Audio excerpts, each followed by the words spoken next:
এখন বাজে 1টা আর আমি স্নান টান করে পুজো টুজো দিয়ে নিয়েছি। আজকে কোর্টে যাইনি, তো এখন থেকে একটা মিনি ব্লগ শ্যুট করছি সারাদিনে। তো আমার সাথে থাকো আর দেখতে থাকো ব্লগটা।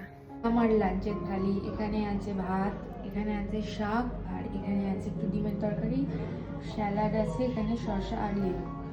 ভাই আমি আলাদা আলাদা প্লেটে নিই না, একটা প্লেটেই নিয়ে নিই আর এভাবে খেয়ে নিই। চলো খেয়ে নিই, আমি বেরোবো, তোমাদের সাথে আবার পরে দেখা হবে। বাজারে তো গেছিলাম অ্যাজ ইউজুয়াল, ভিডিও নিতে ভুলে গেছি। তো আমি এখন একটু কিছু খাবারের প্রিপারেশন করছি, যদি সাকসেসফুল হয় তো তোমাদের সাথে শেয়ার করবো, ঠিক আছে?